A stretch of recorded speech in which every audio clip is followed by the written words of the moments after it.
Hello friends, स्वागत है आप सभी का इलेक्ट्रिकल खजाना में। तो फ्रेंड्स, आज हम आप सभी को बताने वाला हूँ NBCC JE 2022 for electrical student के लिए मोस्ट इंपॉर्टेंट क्वेश्चन जो आप सभी का 8 मई एनबीसीसी के एग्जाम में फंसने का पूरा चांसेस रहेगा।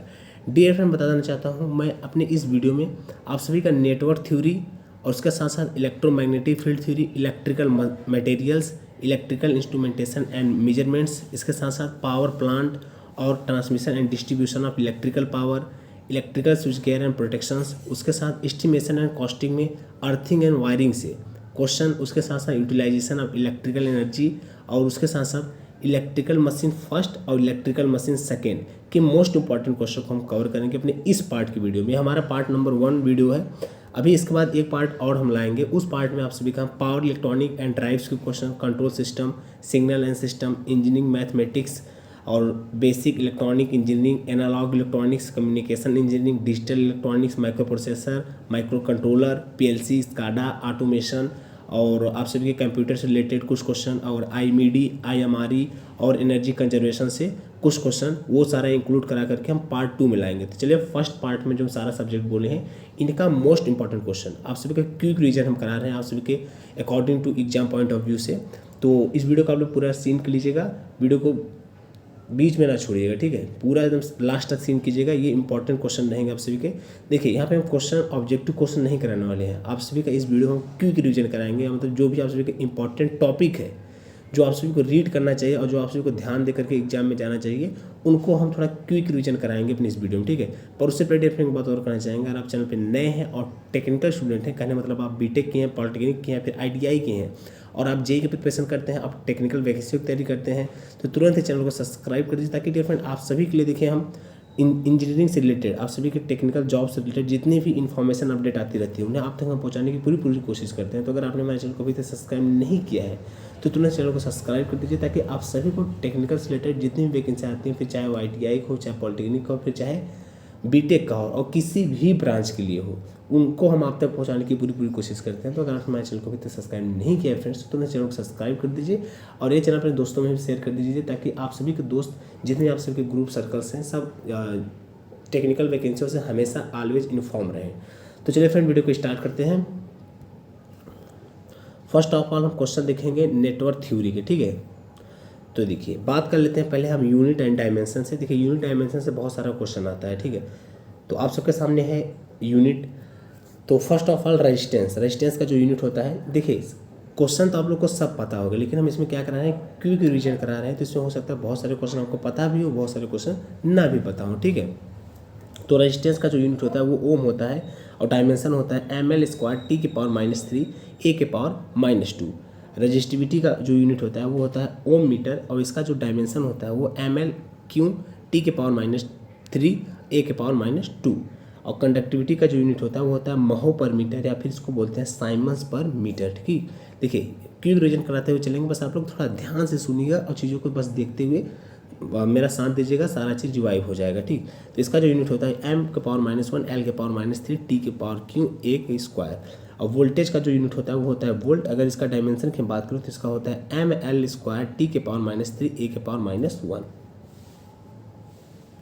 चलिए आगे बात कर लेते हैं एम्पियर का। तो एम्पियर का जो यूनिट होता है वो होता है एम्पियर, सॉरी फ्रेंड्स, करंट का जो यूनिट होता है वो होता है एम्पियर और इसका जो डायमेंशंस है वो है ए, ठीक है। इलेक्ट्रिकल पावर का यूनिट होता है वाट, इसका डायमेंशन है ml² T⁻³ इलेक्ट्रिकल एनर्जी का यूनिट होता है किलोवाट, इसका जो यूनिट है ml² T⁻²।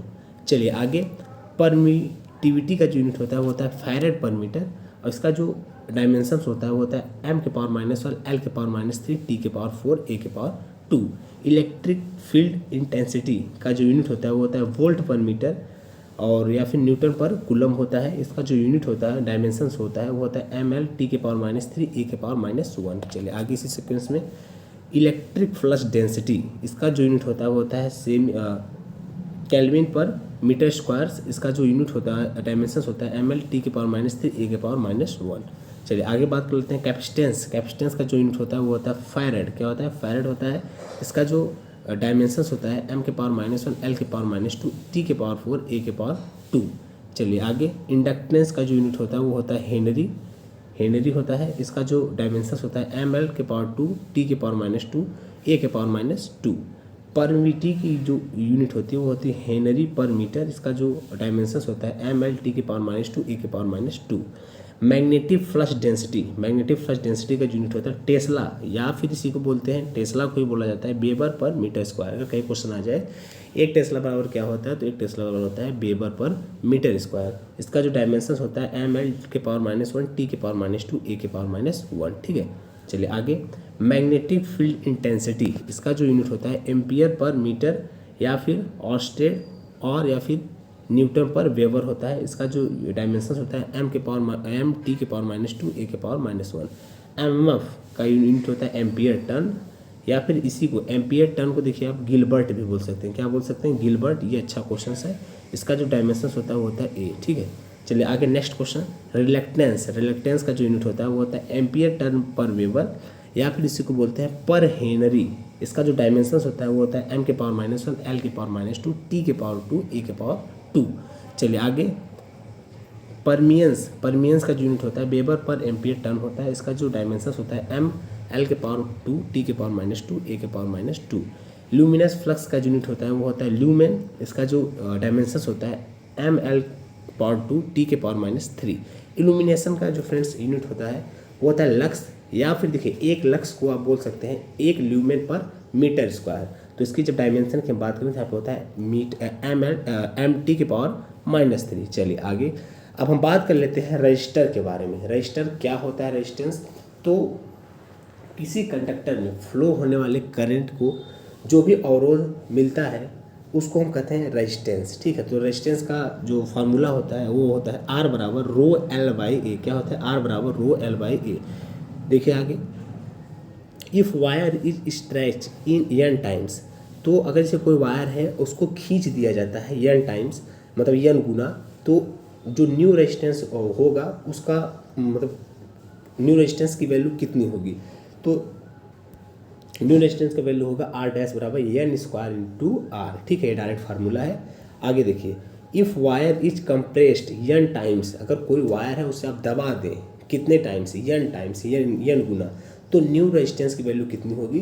तो न्यू रेजिस्टेंस की वैल्यू होगी R डैश बराबर R अपान n स्क्वायर। ठीक है, चलिए next. Ohm's law for register. Ohm's law जो होता है रेजिस्टेंस के लिए क्या होता है? तो डेफिनेशन तो मे बी आप सभी को पता होगा। ठीक है, तो जैसे कि सभी जानते हैं फिजिकल क्वांटिटी के समान होने पर किसी भी कंडक्टर के क्रॉस लगने वाले वोल्टेज से फ्लो होने वाले करंट के समानुपाती होता है। ठीक है, क्या होता है? V समानुपाती I। यही पर प्रोपोर्शनल जब हटता है तो उसके जगह पे रेजिस्टेंस R की वैल्यू आ जाती है। डायरेक्ट ओम्स लॉ का फार्मूला यहाँ पे है R बराबर V बाई I। ठीक है, इससे क्वेश्चन सॉल्व किया जाता है।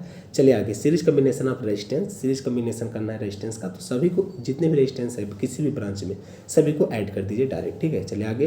पैरेलल कम्बिनेशन ऑफ रेजिस्टेंस, तो इसका जो फार्मूला होता है अगर किसी ब्रांच कोई है और वहाँ पे रेजिस्टेंस पैरेलल जुड़े हैं तो उसका जो इक्विवेलेंट रेजिस्टेंस होता है 1/R इक्विवेलेंट बराबर 1/R1 plus 1/R2 plus 1/R3 plus dash 1 plus 1/Rn। ठीक है, तो ये तो सभी को आता होगा, कॉमन है। तो चलिए आगे हम बात कर लेते हैं थोड़ा कन्वर्जन पे। ये देखिए क्वेश्चन हर बार आ ही जाता है हर एग्जाम में। तो जैसे कोई डेल्टा है, अब उसको आपको कन्वर्ट करना है स्टार में। ये डेल्टा ब्रांच है, इसको कन्वर्ट करना है स्टार में, तो क्या फार्मूला होता है? डायरेक्ट देखिए, अगर डेल्टा टू स्टार पूछे, जैसे कि ये अभी ये ऊपर जो है ये डेल्टा में है और इसको कन्वर्ट कर रहा है स्टार में। ठीक है, अगर कहीं ऐसा आ रहा है तो आपको कुछ नहीं करना, आपको यही हम ट्रिक बता देते हैं। जैसे ये है आप सभी का डेल्टा, ठीक है, और ऐसे कनेक्ट है तो आपको स्टार में ऐसे कनेक्ट करना है। 1 मिनट, ऐसे आपको स्टार में कनेक्ट करना है। ठीक है, तो अगर इसकी वैल्यू क्या है? RA है, इसकी वैल्यू है RB, इसकी वैल्यू है RC। ठीक है, तो अगर हम RA, वही देखिए ये भी किया है, अगर RA पूछे मतलब ये पूछ रहा है, तो जो जो इससे सटे हुए हैं इनका मल्टीप्लिकेशन और सभी का ऐड करके डिवीजन कर दीजिए। मतलब RCA इंटू RAB अपान ये सभी का addition RCA plus RAB plus RAC, सभी का ऐड करके डिवीजन कर दीजिए। देखिए वही यहाँ पे किया है। डेल्टा टू स्टार में करने के लिए RA बराबर RAB इंटू RAC फिर तीनों रेजिस्टेंस का एडिशन करके डिवीजन कर दिया, ठीक है। ऐसे सेम इसका भी आरबी का भी, मतलब देखिए आरबी से कौन कौन सा कनेक्ट है, देखिए आरबी ये है तो ये कनेक्ट है, ये कनेक्ट है, तो इन दोनों का मल्टीप्लिकेशन, बाकी तीनों का एडिशन करके डिवीजन कर देना है, ठीक है। तो उम्मीद करते हैं आप डेल्टा टू स्टार समझ चुके होंगे। अब आप देख लीजिए स्टार टू डेल्टा, अगर आपका स्टार टू डेल्टा है तब आपको क्या करना है। तब देखिए अगर आपको ये है स्टार में, अब इधर से इधर जाना है, डेल्टा में कन्वर्ट करना है, तो कुछ नहीं करना है। जैसे कि डेल्टा मतलब क्या, ऐसे करना है आपको, मिला देना है, ठीक है, मिला देना है, ठीक है। अब देखिए अगर इसकी वैल्यू निकालनी है तो इससे देखिए कौन कौन सा लिंब सटा हुआ है, आर सी सटा हुआ है और आर ए सटा हुआ है, ठीक है। तो R A plus R C कर दीजिए और प्लस में R A into R C, और जो नहीं सटा हुआ है उसका डिवीजन मतलब आर बी, ठीक है। यही सेम चीज़ सभी में फॉलो होगा। देखिए आर ए बी बराबर, देखिए या फिर ऐसा समझिए आर ए बी, इसमें देखिए कौन कौन सा ए और बी है, मतलब R A plus R B, ठीक है। अब इन्हीं दोनों का मल्टीप्लिकेशन, और जो इसमें नहीं उसका डिवीजन, देखिए R A into R B upon R C, ठीक है, हो गया ये। अब इसी सीक्वेंस में ऐसे आर बी सी भी हो गया, R B plus R C plus R B into R C upon R A. इसी प्रकार आर सी ए भी हो गया, R C plus R A plus R C into R A upon R B. तो उम्मीद करते हैं आप डेल्टा टू स्टार कन्वर्जन समझ चुके होंगे, कैसे आप सभी को डेल्टा से स्टार में कन्वर्जन करना है और कैसे स्टार से डेल्टा में कन्वर्जन करना है, किस फार्मूले के माध्यम से। देखिए यहाँ पे क्विक रिवीजन करा रहे हैं, बहुत डीप नहीं हम पढ़ा रहे हैं, क्विक रिवीजन करा रहे हैं। आप सभी का जो नॉर्मली फार्मूला वगैरह है ऊपर ऊपर थोड़ा रिवाइव हो जाए एग्जाम के पहले, ठीक है। ये पार्ट नंबर 1 है, आपको जैसा भी लगता है कमेंट करिएगा फ्रेंड्स, आपको पार्ट नंबर 2 भी हम प्रोवाइड करेंगे आप सभी के रिस्पॉन्स के अनुसार। आगे देखिए रेजिस्टेंस और टेम्परेचर के बीच में जो संबंध आता है वो आता है आर टी बराबर R naught 1 plus alpha naught T, जहाँ पे अल्फा जो होता है टेम्परेचर कोफिशिएंट ऑफ रेजिस्टेंस होता है, डेल्टा टी जो होता है टेम्परेचर डिफरेंट होता है, आर नॉट इनिशियल रेजिस्टेंस होता है, आर टी उस टेम्परेचर पर रेजिस्टेंस की वैल्यू, ठीक है, जिस टेम्परेचर पे पूछे। चलिए अब हम बात कर लेते हैं एसी रेजिस्टेंस की। एसी रेजिस्टेंस का जो फार्मूला होता है, जो डीसी रेजिस्टेंस है उसका 1.6 गुना होता है एसी रेजिस्टेंस, आर ए सी बराबर 1.6 इंटू आर डी सी। आगे रजिस्टिविटी ऑफ मटेरियल्स, मटेरियल्स की रजिस्टिविटी फार्मूला क्या होता है, तो रजिस्टिविटी बराबर होता है 1 बाई कंडक्टिविटी, और यूनिट की बात करें तो यहाँ पे ओम मीटर इसका यूनिट होता है, ठीक है। चलिए आगे केबल इंसुलेशन रेजिस्टेंस, देखिए ये फार्मूला बहुत ही गजब है, किसी को याद जल्दी नहीं होता है, फिर भी आपको हम बता दे रहे हैं। अगर आप याद हो जाए तो अच्छी बात है, और नॉर्मली जल्दी याद नहीं होता है, सब लड़के भूल ही जाते हैं, कन्फ्यूजन हो जाता है बराबर। आर बराबर होता है rho upon 2 pi L log e R two upon R one, या फिर 2.303 rho upon 2 pi L log 10 R two बटे आर वन, ठीक है। ये इसका केबल इंसुलेशन रेजिस्टेंस का फार्मूला होता है, इस पर क्वेश्चन आते हैं, इसको याद कर लीजिएगा। देखिए कलर कोडिंग से 1-2 क्वेश्चन आना एकदम तय है, 100% है, हर एग्जाम में कलर कोडिंग से क्वेश्चन आता है, तो कलर कोडिंग का फंडा एकदम मस्त है। देखिए black, brown, red, orange, yellow, green, blue, violet, grey, white, gold, silver, none. तो देखिए आपको क्या करना है, एक ट्रिक होता है बेबी रॉय, देखिए बेबी रॉय, ठीक है, बेबी रॉय, देखिए बी बेबी मतलब बी मतलब बेबी, रॉय मतलब ROY रॉय, ठीक है। इसके बाद इतना हो गया। अब आप सभी को आगे baby Roy good boy, good boy मतलब ग्रीन, गुड मतलब ग्रीन, बॉय मतलब ब्लू, ठीक है। Good boy very good wife मतलब वायलेट, ग्रे, व्हाइट, ये इसका ट्रिक है सीक्वेंस याद करने का। बाकी ये देखिए टॉलरेंस जो होता है ये आप सबको थोड़ा रीड करना पड़ेगा। गोल्ड का जो टॉलरेंस होता है वो ±5% होता है, सिल्वर का जो टॉलरेंस होता है वो ±10% होता है, ठीक है। और बाकी अगर इसके अलावा कुछ और है तो उसका जो टॉलरेंस होता है ±20% होता है, ठीक है। चलिए आगे बात कर लेते हैं जो ब्लैक हो, देखिए ये तो हम बता दिए आपको कि आप सबको कैसे याद करना है, बेबी रॉय, उसके बाद गुड बॉय, और उसके बाद वेरी गुड वाइफ। तो देखिए जो बी ऊपर है, सबसे ऊपर आपका क्या होता है, बाल होता है। बाल कैसा होता है, ब्लैक होता है, मतलब काला होता है, ठीक। ये चलिए हो गया। उसके बाद एक चीज़ आपको याद रखना है, ब्लैक के जस्ट नीचे आप सभी को ब्राउन करना है। क्या है, ब्राउन करना है। बाकी आर से समझ ही रहे हैं, रेड, ओ से ऑरेंज, इसमें कोई कन्फ्यूजन वाली बात ही नहीं है। येलो मतलब समझ ही रहे हैं, ग्रीन समझ ही रहे हैं। देखिए ये ग्रीन और ब्लू को एक साथ में रखिएगा, सारा कन्फ्यूजन दूर हो जाएगा। जब ग्रीन ब्लू को आप साथ में रख देंगे तो बचेगा एक ही कलर ब्राउन, तो और बाकी ब्लैक तो हम बता ही दिए ट्रिक। ऊपर सबसे ऊपर क्या होता है, बाल होता है, तो ब्लैक हो गया। और उसके बाद वायलेट, ग्रीन और वाइट, और ये सब इसका वो हो गया टॉलरेंस। और यहाँ पे देख सकते हैं वही वैल्यू है, तो ब्लैक सबसे ऊपर है तो इसका 0, बाकी सब 1 2 3 4 5 6 7 8। अभी इसका आगे फार्मूला भी बता देंगे कैसे आप सभी को डिसाइड किया जाता है। बाकी उम्मीद करते हैं सब सारे क्वेश्चन आप सॉल्व किए होंगे, बस आप सभी के रिवीजन के पर्पज से ये सारी चीज़ें करा रहे हैं, ठीक है। तो मल्टीप्लायर क्या होता है, ब्लैक क्या होता है, देखिए 10 के पावर लगाया जाता है। 10 के पावर 0 की वैल्यू क्या होता है, 1 होता है, ठीक है, क्या होता है 1 होता है। और 10 के पावर 1 की वैल्यू क्या होता है, 10 होता है। इसी प्रकार रेड का जो मल्टीप्लायर होता है 10 के पावर 2, ऑरेंज का मल्टीप्लायर 10 के पावर 3, येलो का मल्टीप्लायर 10 के पावर 4, और ग्रीन का मल्टीप्लायर 10 के पावर 5, ब्लू का मल्टीप्लायर 10 के पावर 6, वायलेट का मल्टीप्लायर 10 के पावर 7, और ग्रे का मल्टीप्लायर 10 के पावर 8, व्हाइट का मल्टीप्लायर 10 के पावर 9, और गोल्ड का मल्टीप्लायर 10 के पावर -1, और सिल्वर का मल्टीप्लायर 10 के पावर -2 होता है, ठीक है। बाकी टॉलरेंस का अगर हम बात करें तो आप सभी का ब्राउन का टॉलरेंस होता है ±1%, रेड का देखिए जो ये वैल्यू है यही टॉलरेंस होता है, सीधी सीधी बात, ठीक। रेड के टॉलरेंस जो होता है ±2%, ऑरेंज का टॉलरेंस ±3%। देखिए जो आप ट्रिक हम बताए थे, baby Roy good boy very good wife, अगर वो आप ट्रिक याद रखते हैं तो आपका एक भी क्वेश्चन इसका गलत नहीं होगा, सारा चीज़ सही कर ले जाएंगे अगर आपने प्रैक्टिस कभी किया हो तो। अगर पहली बार यहाँ पर हमसे देख रहे हैं तो मे भी आप सभी को चीज़ें ना समझ में आए, ठीक है। जो ऑलरेडी पढ़ा होगा उसको ये सब सारा चीज़ समझ में आ रहा होगा। तो येलो का होता है ±4%, ग्रीन का होता है ±0.5%, ब्लू का होता है 0.25%, वायलेट का होता है 0.10%, ग्रे का होता है 0.05%, गोल्ड होता है ±5%, सिल्वर का होता है ±10%, और नॉन अगर अदर कोई है तो ±20% होता है, ठीक है। फार्मूला ऑफ 4 बैंड रेजिस्टेंस, यही हम बोल रहे थे कि आप सभी का कलर कोड का फार्मूला होता है R बराबर AB इंटू 10 के पावर C ± टॉलरेंस, जहाँ पे A होता है सिग्निफिकेंट ऑफ डिजिट, B होता है सेकेंड बिट सिग्निफिकेंट डिजिट होता है, और 10 के पावर जो C होता है ये मल्टीप्लायर होता है। बाकी आगे आप टॉलरेंस देख ही रहे हैं, साफ साफ लिखा है, ठीक है।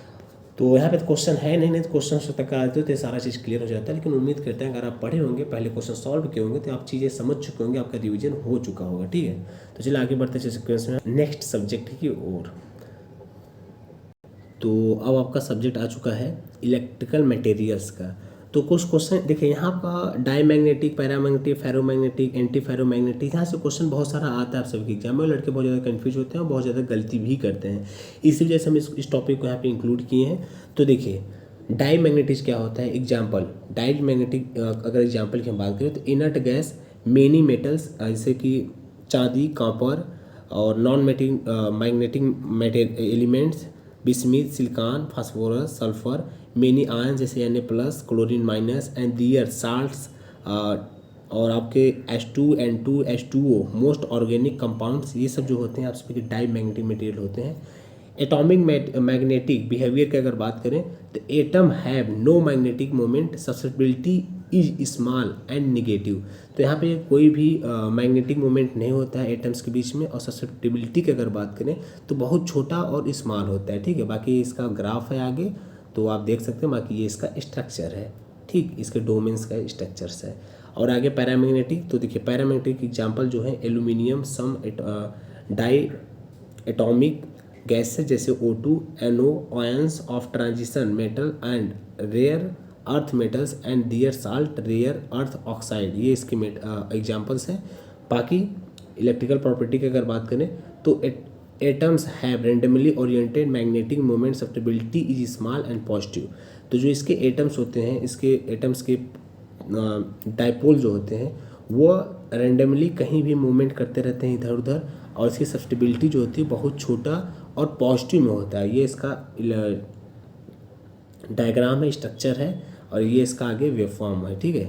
तो चलिए फेरोमैग्नेटिक मटेरियल्स का इसके एग्जांपल्स है transition metals, ferrous, hydrogen, Cu, Ni, alloy of ferromagnetic elements, some alloy of Mn, Bi, Cu2, MnAl। इसके अगर हम बात करें इलेक्ट्रिकल प्रॉपर्टी की तो एटम्स है parallel aligned magnetic moment, susceptibility is large below Tc। तो इसके जो डाइपोल्स होते हैं वह एक दिशा में अलाइंस होते हैं, और इसकी ससेप्टिबिलिटी जो होती है वो थोड़ा ज़्यादा होता है, पॉजिटिव में लार्ज होता है, ठीक। बाकी ये इसका आगे स्ट्रक्चर डायग्राम है और ये इसका वेव फॉर्म है, ठीक। आगे देखिए एंटी फेरोमैग्नेटिक्स, तो ट्रांजिशन मेटल्स मैग्नीन, क्रोमीन, many of other compound MnO, CO, NiO, Cr2O3, MnS, MnSc, Cu, C2, ये इसके एग्जांपल्स हैं। बाकी इलेक्ट्रिकल प्रॉपर्टी की बात करें तो atom have anti parallel aligned magnetic moment, susceptibility is small and positive. तो इसकी जो ससेसिबिलिटी होती है वो स्मॉल और पॉजिटिव होती है। देखिए यहाँ पे जो क्वेश्चन सबसे ज़्यादा आता है वह ससेसिबिलिटी से आता है कि ससेसिबिलिटी इसकी कितनी होती है, पॉजिटिव होती है कि स्मॉल होती है कि निगेटिव होती है, लार्ज होती है, ये ऐसा क्वेश्चन बहुत ज़्यादा आता है। ठीक है, बाकी इसके डायपोल्स आप देख सकते हैं, इसके डायपोल्स जो होते हैं एक दूसरे के अपोजिट अलाइंड होते हैं। ये इसका स्ट्रक्चर डायग्राम, ये इसका वेव फॉर्म। ठीक, बाकी फेरी मैग्नेटिक में क्या होता है, इसके एग्जांपल्स की अगर हम बात करें तो Fe3O4 magnetic, Fe2O3 magnetite, mixed oxide of iron and other elements such as ferrite. तो ये इसके एग्जांपल्स हैं। बाकी इलेक्ट्रिकल प्रॉपर्टी क्या होता है इसका, एटम है mixed parallel and anti parallel align, magnetic moment stability is large below. देखिए फेरी मैग्नेटिक लोह चुंबकित्व का जो मैग्नेटिज्म होता है, सब्सिबिलिटी जो होता है वो सबसे ज़्यादा होता है, और उसके जो डायपोल्स होते हैं वो पैरेलल और एंटी पैरेलल मिक्स्ड अलाइंड होते हैं। ठीक है, और ये इसका वेव फॉर्म है, ये इसका स्ट्रक्चर डायग्राम है। ठीक, चलिए आगे। अब आपका मटेरियल्स हो गया। अब हम बात करेंगे आप सभी के इलेक्ट्रिकल मेजरमेंट एंड इंस्ट्रूमेंट का। तो आप सभी के जितने भी यहाँ पे इम्पोर्टेंट इंस्ट्रूमेंट्स हैं, जैसे PMMC permanent moving magnetic coil, और आप सभी का EMMC EDM इलेक्ट्रो डायनमोमीटर, और MI moving iron instrument, electrostatic rectifier, induction type instrument, hot wire instrument और थर्मोकपल इंस्ट्रूमेंट के बारे में हम बताएंगे। ठीक, तो चलिए बात कर लेते हैं PMMC के बारे में। तो जो इसका प्रिंसिपल है ये मैग्नेटिक इफेक्ट पे वर्क करता है। अगर यहाँ पे कंट्रोलिंग की हम बात करें तो यहाँ पे स्प्रिंग कंट्रोलिंग यूज करते हैं। डिफ्लेक्टिंग जो होता है इसका जो फार्मूला आता है, और डिफ्लेक्टिंग एंगल वो आई के प्रोपोर्शनल होता है। आई के प्रोपोर्शनल होने के कारण इसका जो वो स्केल होता है वो लीनियर होता है। ठीक है, क्योंकि ये आई के प्रोपोर्शनल होता है। और डैम्पिंग की बात करें तो यहाँ पे ईडी करंट डैम्पिंग यूज किया जाता है। देखिए ध्यान दीजिएगा, कंट्रोलिंग में स्प्रिंग कंट्रोलिंग, डैम्पिंग में क्या ईडी करंट डैम्पिंग। और जो इसका स्केल होता है वो लीनियर होता है, क्योंकि यहाँ पे डिफ्लेक्टिंग एंगल जो आता है फाई अनुपात आई होता है। और प्रिंसिपल की बात करें तो मैग्नेटिक इफेक्ट पे ये वर्क करता है। बाकी पावर सप्लाई की बात करें तो PMMC जो इंस्ट्रूमेंट होता है वो ओनली वन DC सप्लाई पे वर्क करता है, AC पे वर्क नहीं करता है। यूज इसका वोल्ट मीटर को बनाने में PMMC का यूज किया जाता है। ठीक है, अब हम बात कर लेते हैं इलेक्ट्रो डायनमो टाइप मीटर का, EMMC। तो ये जो वर्क करता है ये इलेक्ट्रोमैग्नेटिक इफेक्ट पे वर्क करता है। कंट्रोलिंग टॉर्क में स्प्रिंग कंट्रोलिंग यूज करते हैं। जो इसका डिफ्लेक्टिंग एंगल आता है थीटा अनुपात आई स्क्वायर होता है। बाकी अगर हम डैम्पिंग की बात करें तो यहाँ पे एयर फ्रिक्शन डैम्पिंग यूज होता है, और ये पावर सप्लाई AC और DC दोनों पे वर्क करता है फ्रेंड्स। और इसके माध्यम से EDM से हम volt meter, power factor meter, सारा चीज़ हम बनाते हैं। ठीक,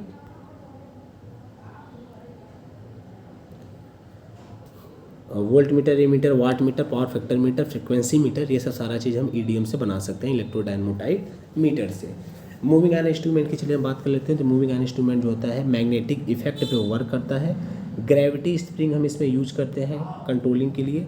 और जो इसका डिफ्लेक्टिंग एंगल आता है वो आई स्क्वायर के प्रोपोर्शनल होता है। देखिए इलेक्ट्रोडायनमो टाइप मीटर और मूविंग आयरन इंस्ट्रूमेंट ये सब जो है वो इनका जो डिफ्लेक्टिंग एंगल है वो आई स्क्वायर के प्रोपोर्शनल होता है। इस वजह से इसका अगर स्केल की हम बात करें तो वो नॉन लीनियर होता है। ठीक, अगर इसमें भी डैम्पिंग की हम बात करें तो यहाँ पे एयर फ्रिक्शन डैम्पिंग यूज होता है। पावर सप्लाई की बात करें तो moving iron instrument AC and DC दोनों पे वर्क करता है। बाकी अगर प्रेफरेंस दें कि इसका मूविंग आयरन इंस्ट्रूमेंट का यूज कहाँ किया जाता है तो मीटर और वोल्ट मीटर को बनाने में मूविंग आयरन इंस्ट्रूमेंट का यूज किया जाता है। ठीक है, इलेक्ट्रोस्टैटिक इंस्ट्रूमेंट की हम बात कर लेते हैं। तो इलेक्ट्रोस्टैटिक इंस्ट्रूमेंट जो होता है इलेक्ट्रोस्टैटिक इफेक्ट पे वर्क करता है। अगर हम कंट्रोलिंग की बात करें तो यहाँ पे भी स्प्रिंग कंट्रोलिंग का यूज होता है। और इसका जो डिफ्लेक्टिंग एंगल होता है वह वोल्टेज के स्क्वायर के प्रोपोर्शनल होता है। यहाँ पे फ्लूइड फ्रिक्शन डैम्पिंग का यूज होता है। किसका होता है, देखिए फ्लूइड फ्रिक्शन डैम्पिंग, ये एकदम मस्त क्वेश्चन है, जल्दी कोई लड़का बता नहीं पाता। फ्लूइड फ्रिक्शन डैम्पिंग का यूज इलेक्ट्रोस्टैटिक इंस्ट्रूमेंट में किया जाता है। अगर यहाँ पे सप्लाई की बात करें तो ये AC और DC दोनों पे वर्क करता है।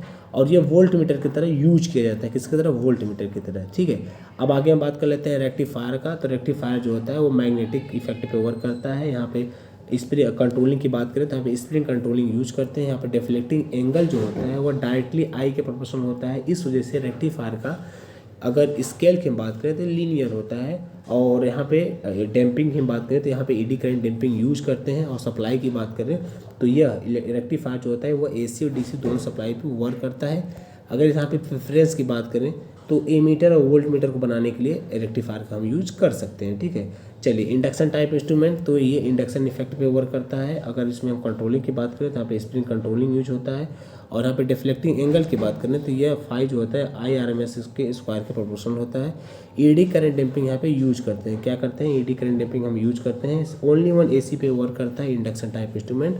देखिए इंडक्शन टाइप इंस्ट्रूमेंट ही एक ऐसा इंस्ट्रूमेंट है जो AC पे वर्क करता है, न कि DC पर, ठीक। बाकी PMC क्या होता है, वह DC पे वर्क करता है, न कि AC पर। ये चीज़ ध्यान देने वाली बात है। बाकी और सब जो है वह AC और DC दोनों पे वर्क करते हैं, ठीक है। अगर यहाँ पे प्रेफरेंस इंस्ट्रूमेंट की बात करें तो किस इंस्ट्रूमेंट के बनाने के लिए इसका यूज किया जाता है इंडक्शन टाइप इंस्ट्रूमेंट का, तो एनर्जी मीटर जो आपके घरों में एनर्जी को मापता है, वहाँ पे इंडक्शन टाइप इंस्ट्रूमेंट या फिर इंटीग्रेटिंग टाइप इंस्ट्रूमेंट का यूज करते हैं। वाट मीटर, वोल्ट मीटर, ए मीटर को बनाने के लिए आप इंडक्शन टाइप इंस्ट्रूमेंट का यूज़ करते हैं, ठीक है। चलिए बात कर लेते हैं हॉट वायर का। जो हॉट वायर होता है वो हीटिंग इफेक्ट पे वर्क करता है। स्प्रिंग कंट्रोलिंग इसमें यूज होती है। जो यहाँ पे डिफ्लेक्टिंग एंगल होता है वो आई स्क्वायर के प्रोपोर्शनल होता है, मतलब नॉन लीनियर होता है क्योंकि यहाँ पे आई स्क्वायर के प्रोपोर्शनल है, ठीक है। और जो यहाँ पे डैम्पिंग यूज होता है वो ईडी करंट डैम्पिंग यूज होता है। हॉट वायर आप सभी का AC और DC दोनों पे वर्क करता है और यह ए मीटर और वोल्ट मीटर दोनों की तरह बनाया जा सकता है, ठीक है। चलिए बात कर लेते हैं थर्मोकपल की। तो थर्मोकपल देखिए ये बहुत अच्छा क्वेश्चन है, आपके एग्जाम में आ भी सकता है कि थर्मोकपल किस इफेक्ट पे वर्क करता है। थर्मोकपल सीबैक इफेक्ट पे वर्क करता है। यहाँ पे स्प्रिंग कंट्रोलिंग यूज करते हैं। यहाँ का जो डिफ्लेक्शन एंगल होता है वह आई स्क्वायर के डायरेक्टली प्रोपोर्शनल होता है। और यहाँ पे अगर हम डैम्पिंग की बात करें तो यहाँ पे ईडी करंट डैम्पिंग का यूज किया जाता है। आप सभी का जो थर्मोकपल होता है वह AC और DC दोनों पावर सप्लाई के लिए वर्क करता है। और अगर प्रेफरेंस की बात करें मतलब किस इंस्ट्रूमेंट को बनाने के लिए थर्मोकपल का यूज किया जाता है, तो थर्मोकपल का यूज वोल्ट मीटर मीटर को बनाने के लिए आप थर्मोकपल इंस्ट्रूमेंट का यूज कर सकते हैं, ठीक है।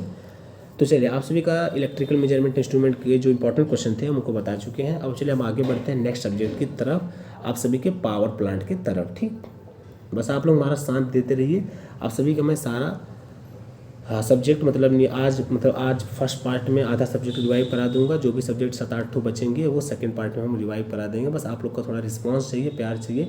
वीडियो को लाइक कर दीजिएगा, वीडियो को शेयर भी कर दीजिएगा और चैनल को सब्सक्राइब कर दीजिएगा ताकि मैं मोटिवेट रह सकूँ, आप सभी के लिए ऐसे ही वीडियो लाता रहूँ हमेशा।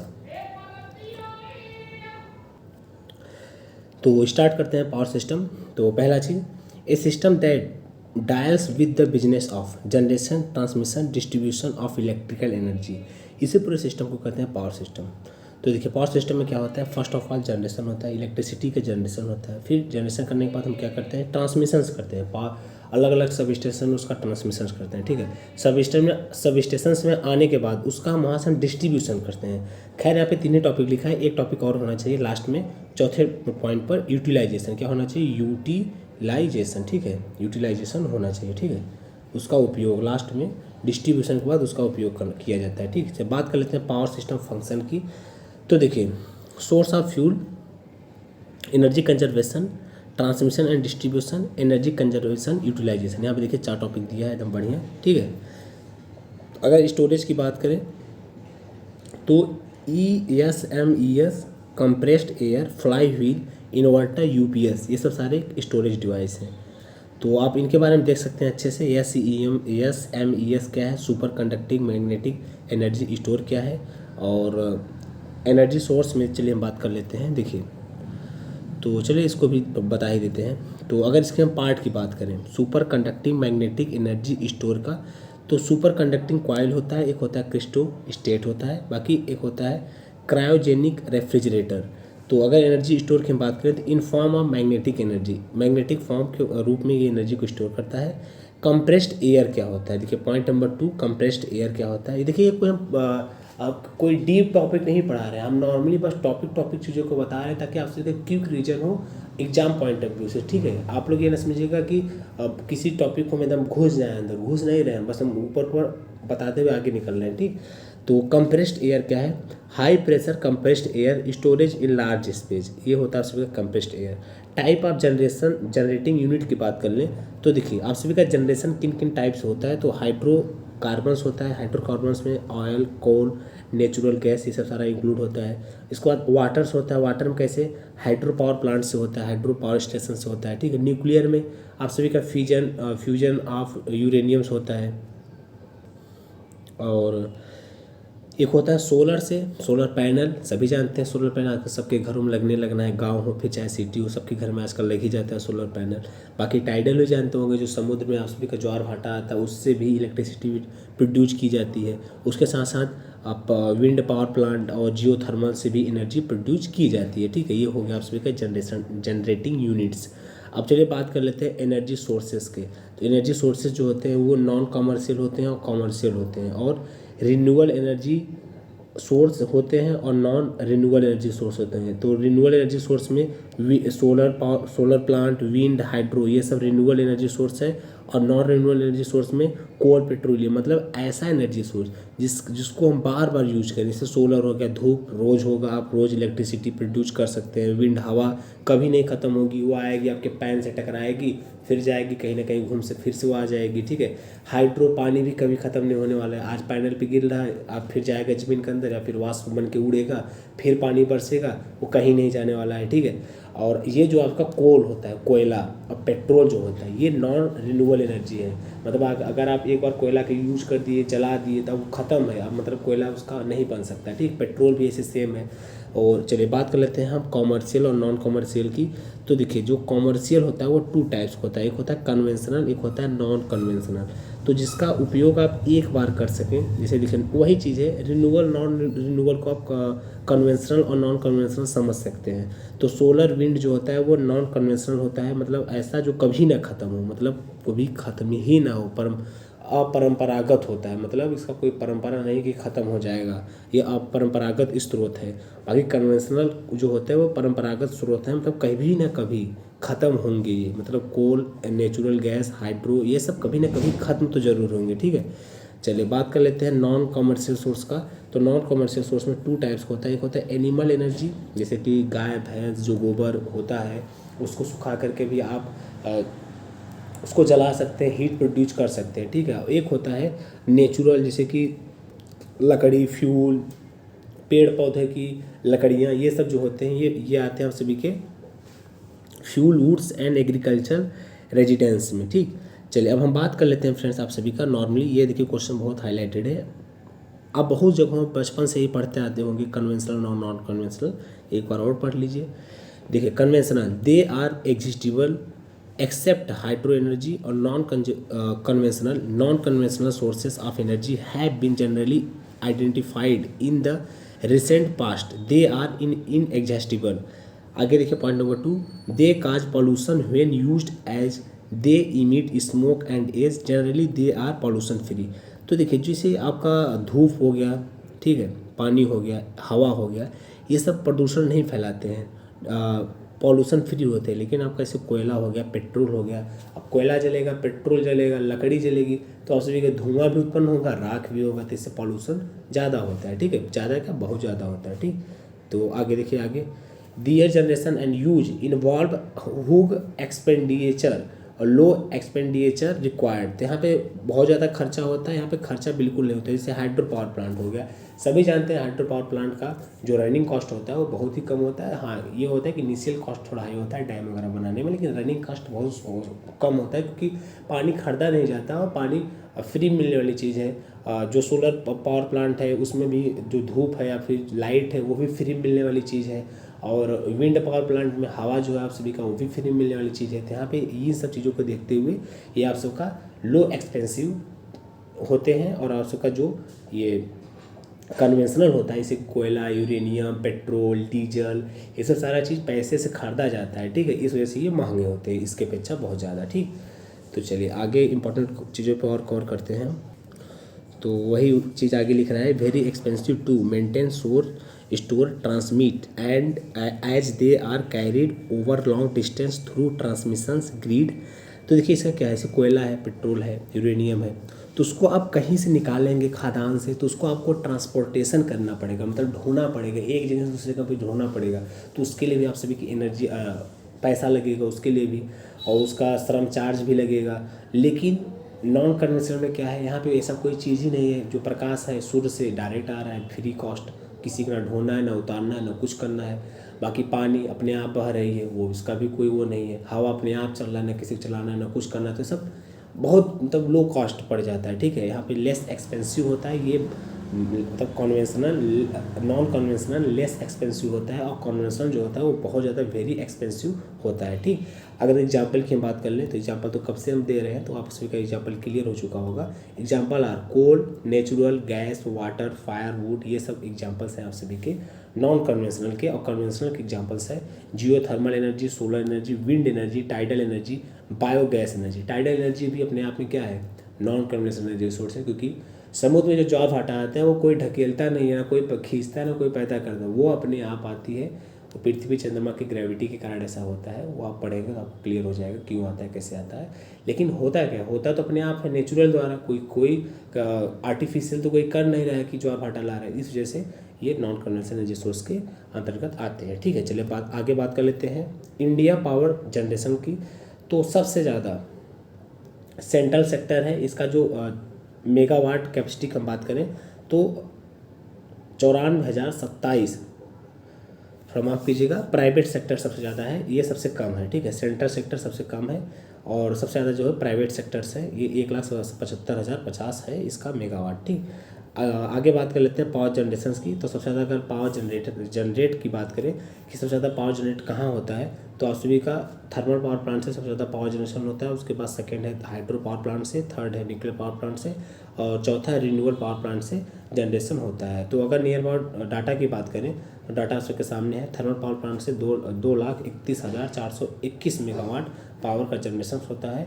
टोटल मतलब 62.1% टोटल पावर जनरेशन का 62.1% जनरेशन थर्मल पावर प्लांट से होता है। हाइड्रो इलेक्ट्रिक पावर प्लांट से 45,699 मेगावाट होता है। अगर परसेंटेज की बात करें तो 12.3% टोटल पावर जनरेशन से मतलब का होता है। और न्यूक्लियर की बात करें तो यहाँ पे 6,780 मेगावाट होता है, 1.8% टोटल पावर जनरेशन का। रिन्यूएबल की बात करें तो 88,793 मेगावाट होता है, 23.38% होता है उसमें का टोटल पावर जनरेशन का। तो मैक्सिमम सबसे हाईएस्ट की बात करें तो थर्मल पावर प्लांट, ये क्वेश्चन पूछा जाएगा और नॉर्मली यही आंसर होता है। ठीक है, चलिए रीजनल ग्रिड इन इंडिया। तो इंडिया में कितने ग्रिड हैं, तो इंडिया में नॉर्मली जो है 5 ग्रिड होते हैं। एक होता है नॉर्दर्न, एक होता है ईस्टर्न, एक होता है नॉर्थ ईस्टर्न, एक होता है वेस्टर्न, एक होता है साउथर्न। तो ये देखिए, ये चीज़ आप सभी के जेई बनने के बाद ही पता चलेगा। आप जेई बनेंगे तो ऑटोमेटिक ऐसा सारा चीज़ आपको डिटेल्स में बताया जाएगा कि ग्रिड कैसे कैसे सिस्टम कैसे वर्क करते हैं, आपको किस ग्रिड में ड्यूटी लगाया जाएगा, सारा चीज़ सब जेई बनने के बाद भी क्लियर हो जाएगा। लेकिन उससे पहले आप सभी को जानना जरूरी है ग्रिड कितने होते हैं। नॉर्मली 5 ग्रिड होते हैं, northern grid, eastern grid, north eastern grid, western grid और साउथर्न ग्रिड, ये ग्रिड होते हैं। ठीक है, चलिए history of power system in India. तो थोड़ा पावर जनरेशन इंडिया का जो इंडिया में हिस्ट्री है वो थोड़ा आप जान लीजिए। तो इन 1989 power grid corporation of India form. तो इंडिया में जो पावर ग्रिड कॉर्पोरेशन जो बना था वो 1989 में बना था। इन 1990 first HVDC bipolar line was form. और मतलब जो आप सभी का HVDC बाईपोल लाइन जो बना था वो 1990 में बना था। 1998 में सबसे पहले 765 kV लाइन का जो ट्रांसमिशंस है वो क्रिएट किया गया था, ठीक, बनाया गया था। चलिए आगे पावर जनरेशन मेथड। तो पावर जनरेशन के 2 मेथड होते हैं, एक होता है conventional method of power generation, एक होता है non conventional method of power generation. यही कब से हम समझा रहे हैं, तो आपको ये क्लियर हो चुका होगा कि नॉन कन्वेंशनल क्या चीज़ होता है और कन्वेंशनल पावर जनरेशन क्या होता है। ठीक, आगे देखिए ग्रीन पावर। तो when power is derived by renewable and source such as hydro, solar, wind, tidal, geothermal, ये सब आप सभी के ग्रीन पावर में आते हैं। ठीक, तो चलिए आप सभी के पावर प्लांट के जो थोड़ा इंपॉर्टेंट क्वेश्चन थे हमें लगे थे हम करा दिए हैं, क्योंकि है तो बहुत चीज़, दिन भर पढ़ाएंगे ख़त्म नहीं होगा, लेकिन अपने पॉइंट ऑफ व्यू से थोड़ा, ताकि आप सभी को थोड़ा एक हल्का सा रिवीजन हो जाए आप सभी के एग्जाम पॉइंट ऑफ व्यू से।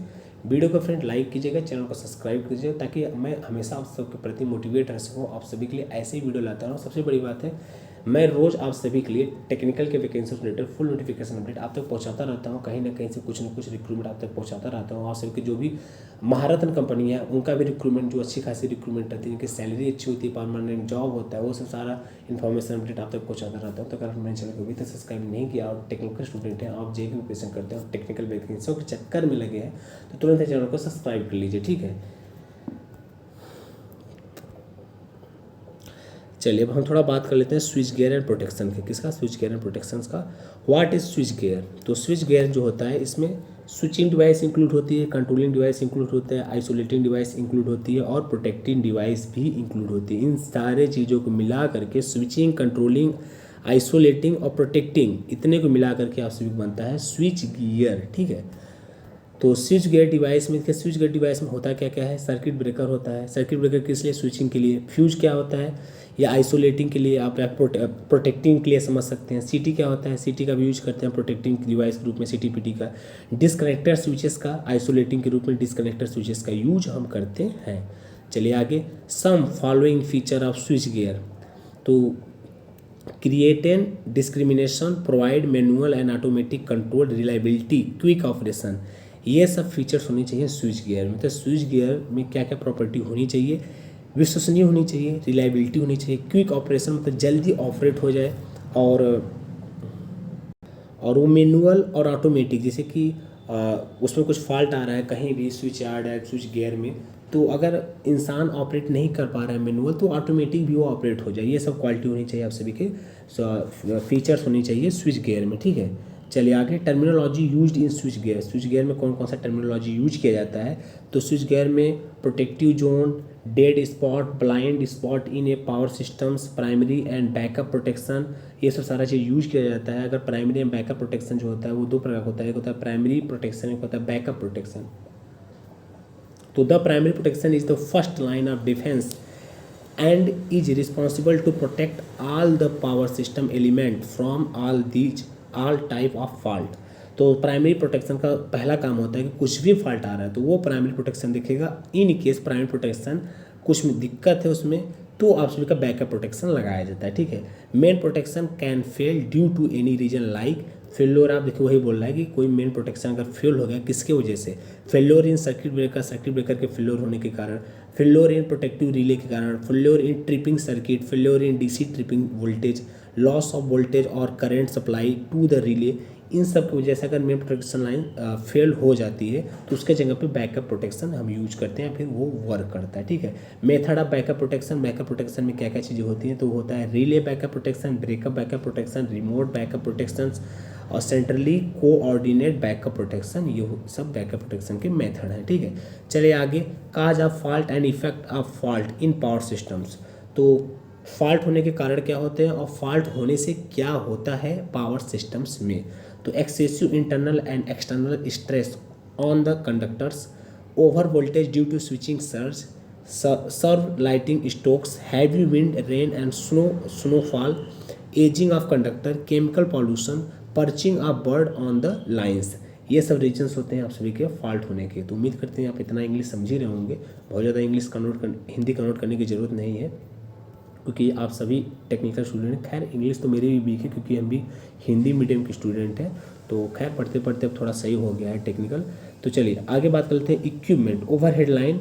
तो सबसे ज़्यादा अगर फॉल्ट की बात करें, मतलब सबसे ज़्यादा फॉल्ट किस जगह होता है, तो सबसे ज़्यादा फॉल्ट जो होता है वो ओवरहेड लाइन की जगह, मतलब ओवरहेड लाइन में होता है 50%, स्विच सेकेंड स्विच गियर्स में होता है 15%, उसके बाद थर्ड नंबर पर ट्रांसफार्मर है, उसके बाद फोर्थ नंबर पर केबल्स हैं, उसके बाद मिसलिनियस में 8%, कंट्रोल इक्विपमेंट में 3%, सीटीपीटी में सबसे कम 2%, ठीक है। ये आप सभी के फॉल्ट अकर होते हैं इन जगहों पे सबसे ज़्यादा, मतलब ओवरहेड लाइन में सबसे ज़्यादा, सेकंड पे स्विच गियर, थर्ड पे ट्रांसफार्मर, फोर्थ पे केबल, चौथे पे मिसलेनियस, पाँचवें पे कंट्रोल इक्विपमेंट्स और छठवें पे सीटीपीटी में सबसे कम फॉल्ट होता है, ठीक।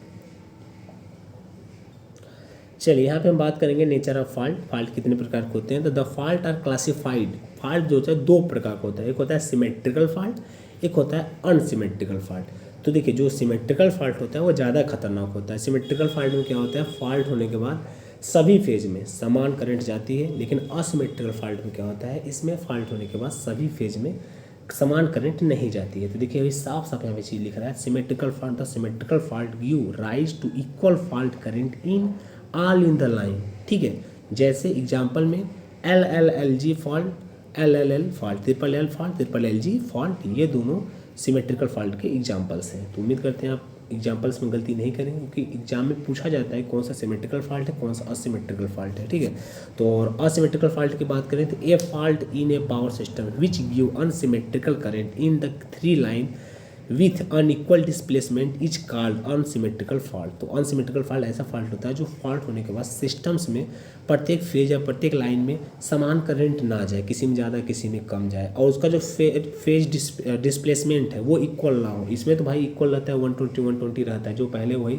फॉल्ट होने के बाद भी रहेगा। लेकिन अनसिमेट्रिकल फॉल्ट में फॉल्ट होने के बाद फेज डिस्प्लेसमेंट के मान में चेंजेस आ जाते हैं, उसके साथ साथ करंट की वैल्यू में भी चेंजेस आ जाते हैं। अगर इसकी एग्जांपल्स की हम बात करें तो LG fault, double LG fault, double LG fault, ये सब LG fault, double L fault, double LG fault, ये सब आप सभी के अनसिमेट्रिकल फॉल्ट होते हैं। ज़्यादा खतरनाक क्या होता है, जिसमें L की संख्या ज़्यादा है वो ज़्यादा खतरनाक होता है इन कंपेरिजन टू। अगर सबसे ज़्यादा खतरनाक ट्रिपल LG फॉल्ट, उसके बाद सेकेंड ट्रिपल L फॉल्ट, इसके बाद फोर्थ डबल L फॉल्ट, नहीं फोर्थ डबल LG फॉल्ट, और फिफ्थ पे डबल L फॉल्ट, और सिक्स पे LG फॉल्ट। सबसे कम खतरनाक LG फॉल्ट होता है। लेकिन अगर सबसे ज़्यादा फॉल्ट की हम बात करें तो LG फॉल्ट ही सबसे ज़्यादा होता है, भले कम खतरनाक होता है। ठीक है, इफेक्ट ऑफ फॉल्ट, फॉल्ट क्या इफेक्ट होते हैं, तो due to heavy fault current which can damage the power system equipments, और point number 2 they have occur produce over heating and high magnetic stress. Point number 3 if the fault persist for longer time then fire may spread to other part of the system। और 6 पे weakening of insulation due to overheating। 7वें पे due to unbalanced current and voltage due to fault generators may lose synchronism। 7वें पे reducing the reliability of the systems। ये आप सभी के effect होते हैं फॉल्ट के। चलिए आगे, बेसिक ट्रिप सर्किट ऑपरेशंस। तो ये कुछ बेसिक ब्लॉक डायग्राम है trip operation, trip circuit operations के। तो सबसे पहले क्या होगा, सबसे पहले फॉल्ट अगर होगा, फॉल्ट अगर के बाद क्या होगा, सीटी वर्क करेगी। सीटी किसको सूचित करेगी, रिले को क्लोज कर देगा। जब रिले को क्लोज कर देगा तो ट्रिप कॉइल क्लोज हो जाएगी, जिससे सर्किट ब्रेकर ओपन हो जाएगा, जिससे आइसोलेटर फॉल्ट पार्ट आइसोलेट हो जाएगा, फॉल्टी पार्ट आइसोलेट हो जाएगा। देखिए यहाँ पे डायग्राम में मे भी हो सकता है आपको हम डायग्राम के माध्यम से समझाएं तो आपको कुछ चीज़ें समझ में आ जाए। ठीक है, देखिए ये आपको कोई बस बार है। ठीक है, ये आपका कोई बस बार है। ठीक है, और आपका यहाँ पे ये बस बार था, और ये कोई यहाँ से आप टैपिंग किए थे, कोई अपना वायर अपने घर में ले जा रहे थे। ठीक है, टीवी चलाने या फैन चलाने अपने घर में। ठीक है, और यहीं रास्ते में फॉल्ट हो गया। रास्ते में जब फॉल्ट हो गया तो इधर से जो करंट की वैल्यू थी, अब ये बहुत ज़्यादा, एक मिनट सॉरी फ्रेंड्स,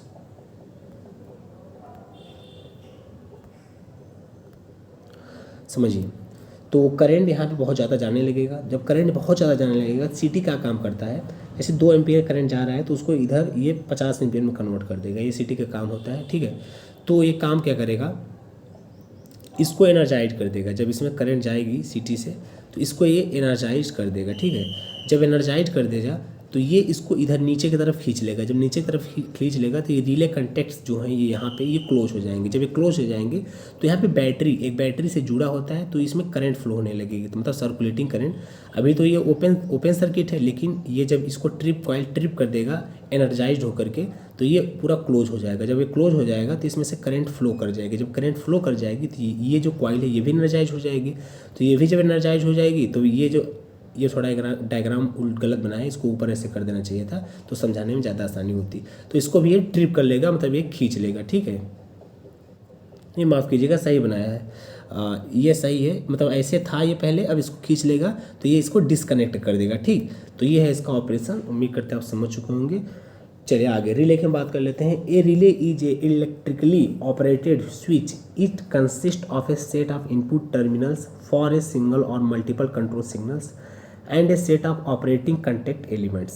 तो रिले क्या होता है, ये एक सेंसिंग डिवाइस है, ये ऑपरेट कराता है आप सभी के सर्किट ब्रेकर को। ठीक, चलिए आगे, essential qualities and requirements of protective relay.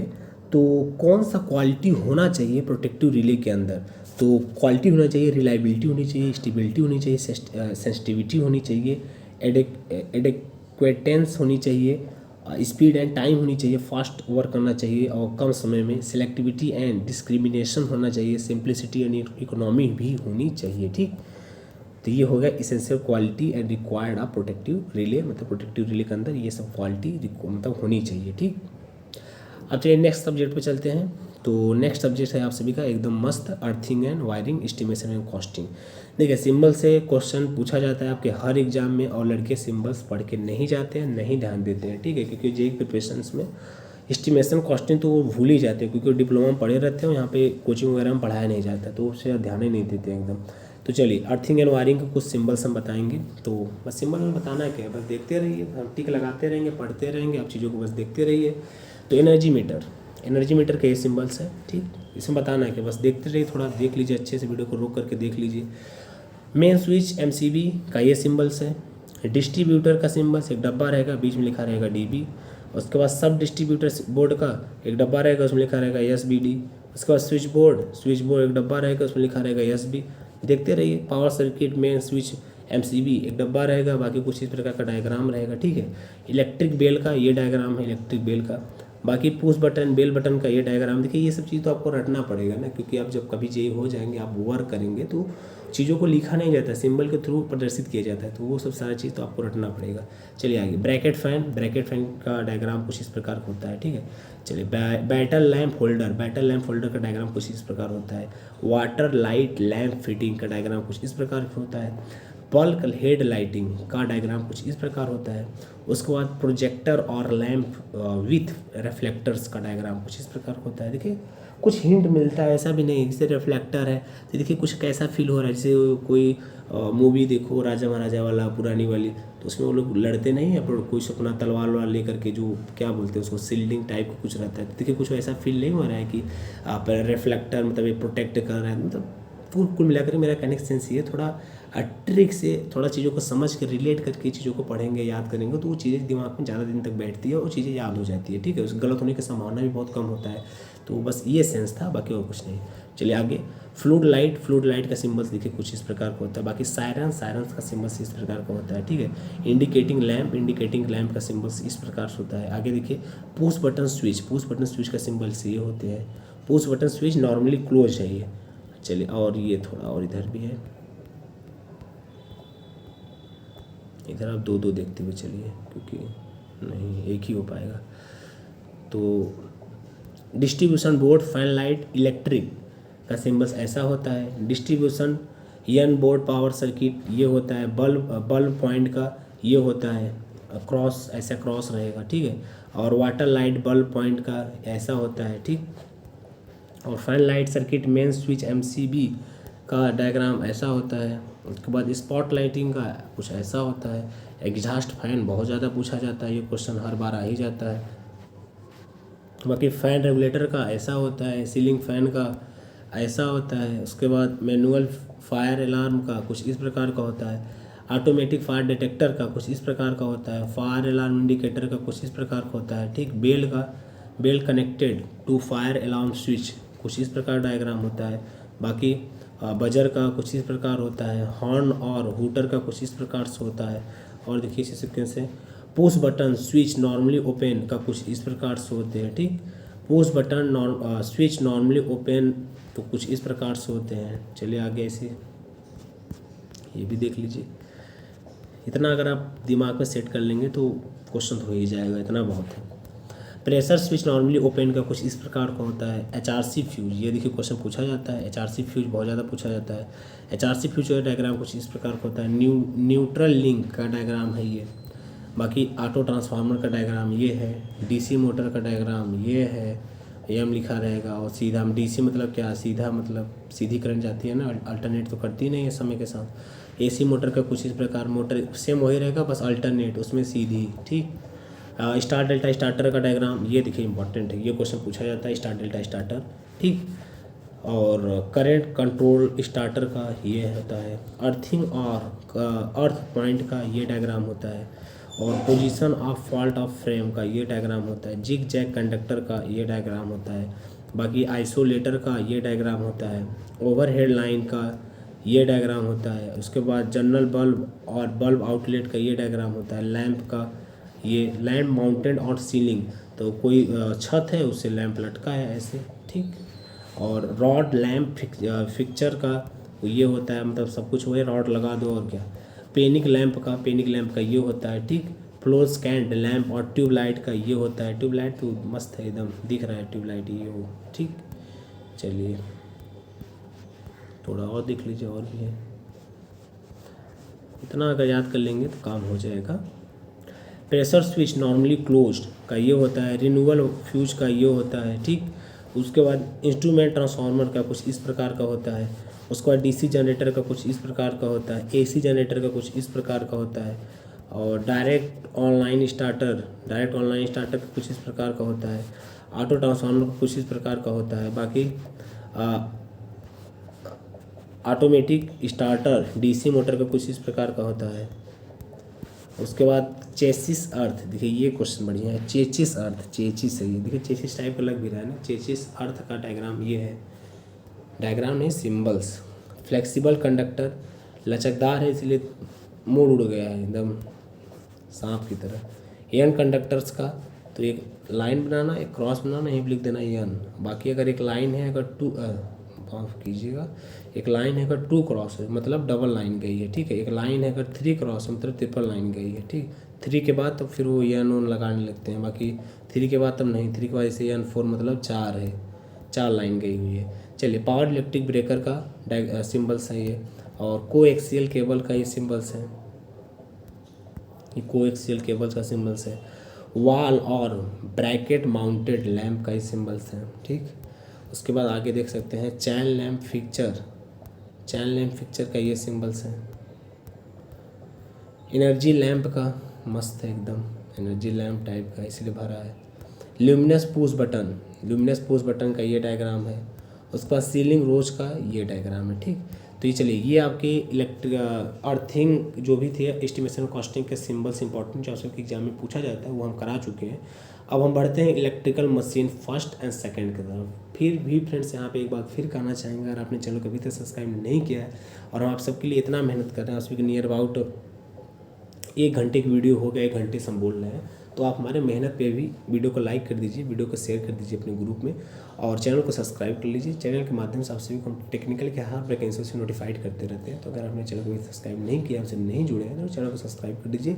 Telegram का भी लिंक रहेगा डिस्क्रिप्शन बॉक्स में, तो अगर आप इंटरेस्टेड हो तो टेलीग्राम पर भी जुड़ सकते हैं। टेलीग्राम पर बहुत सारी चीज़ें ऐसी होती हैं फिर नॉर्मली वीडियो नहीं बना पाते, उन्हें टेलीग्राम ग्रुप में भेज देते हैं। तो अगर आप ऑलरेडी टेलीग्राम ग्रुप में ज्वाइन करेंगे तो सारा चीज़ समय से देख पाएंगे पहले ही, ठीक है। चलिए अब आ चुके हैं मशीन से पहले आपका थोड़ा एक इम्पॉर्टेंट सब्जेक्ट बचा है यूटिलाइजेशंस। तो यूटिलाइजेशन से भी काफ़ी क्वेश्चन पूछा जाता है, तो देखिए इसमें हम जो इम्पोर्टेंट है उस पर कवर करेंगे। ये देखिए रिफ्लेक्शन फैक्टर जो होता है वो होता है reflected light upon incident light, ये रिफ्लेक्शन फैक्टर का फार्मूला होता है। बाकी बीम फैक्टर का जो फार्मूला होता है वो होता है beam lumen upon lamp lumen. Lies करता है 0.3 से 0.6, ऑलवेज लेस देन 1 होता है। और बाकी ये क्वेश्चन बहुत ज़्यादा पूछा जाता है यूटिलाइजेशन फैक्टर। तो यूटिलाइजेशन फैक्टर बराबर होता है lumen actual received on working place upon total lumens emitted by light source, 5 utilise upon total light. जैसे कि आपके घरों में कोई बल्ब है और लाइट जल रही है और आप जहाँ पे वर्क कर रहे हैं वहाँ पे कितनी लाइट आ रही है उसका ल्यूमिनेंस और उसके बाद जो टोटल वो स्प्लिट कर रहा है ऊपर नीचे, मतलब जहाँ काम नहीं भी है वहाँ पे भी जा रहा है लाइट, वो सब सारा उसका डिवीजन जब आप कर देंगे तो आप सभी का यूटिलाइजेशन फैक्टर निकल के आ जाएगा, ठीक। चलिए बात कर लेते हैं utilisation depend upon scheme of light पे डिपेंड करता है, हाइट ऑफ लैम्प कितनी हाइट पे, इस पर डिपेंड करता है यूटिलाइजेशन। उसके बाद कलर ऑफ वॉल, आपके दीवार का कलर कैसा है, छत कैसा है। The value of utilisation factor when direct lighting, जहाँ पे डायरेक्ट लाइटिंग स्कीम होता है वहाँ पे यूटिलाइजेशन जो फैक्टर होते हैं वो 0.4 से लेकर के 0.6 और इनडायरेक्ट लाइटिंग में 0.1 से लेकर के 0.5 होता है, ठीक। और देखिए आगे डिप्रिसिएशन ऑफ मेंटेनेंस फैक्टर, तो डिप्रिसिएशन फैक्टर होता है illumination under actual condition upon illumination where everything is perfectly clean. तो डिप्रिसिएशन फैक्टर का कोई अगर फार्मूला पूछे तो आपसे बताना है सही कंडीशन में इल्यूमिनेशन का मान अपॉन इल्यूमिनेशन जहाँ पे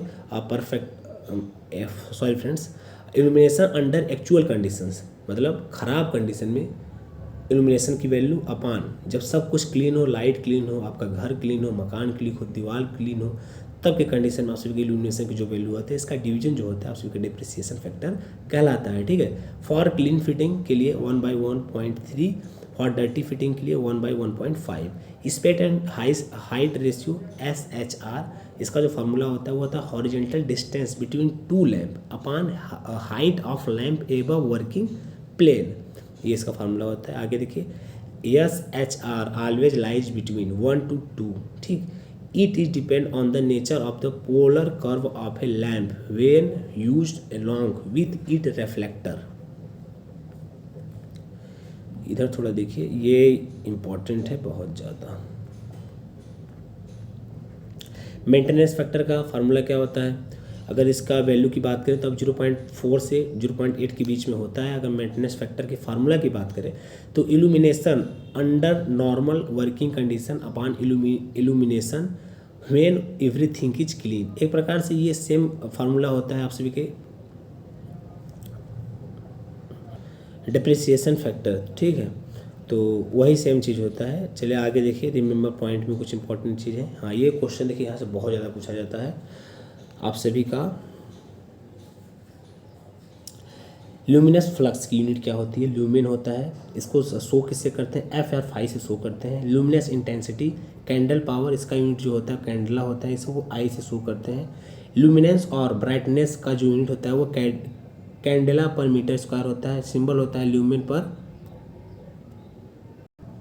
वेबर।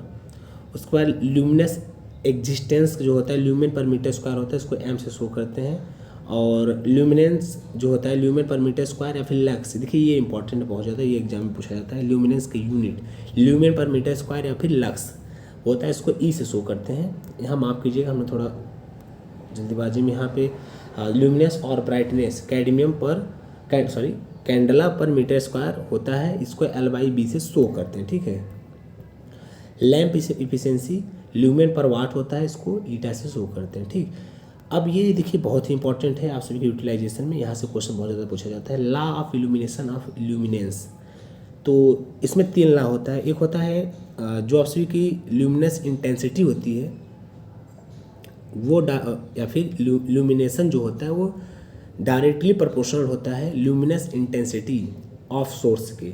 और दूसरा लॉ जो होता है इनवर्स स्क्वायर लॉ, इसमें क्या होता है जो आप सभी का इल्यूमिनेशंस होता है वो प्रोपोर्शनल होता है सरफेस और सोर्स के बीच का जो दूरी है उसके स्क्वायर के इन्वर्सली प्रोपोर्शनल होता है। ठीक, और तीसरा जो लॉ होता है लैम्बर्ट कोसाइंस लॉ, तो ये क्या होता है कि जो आपका लाइट पड़ रहा है किसी सरफेस पर उस पर एक लंब डाल दीजिए और जो सरफेस और उस जो लाइट पड़ रहा है जो लंब आप डालें उसके जो बीच का कोण होता है उसका कोसाइन जो होता है और मतलब उसके डायरेक्ट प्रोपोर्शनल होता है इल्यूमिनेशंस के।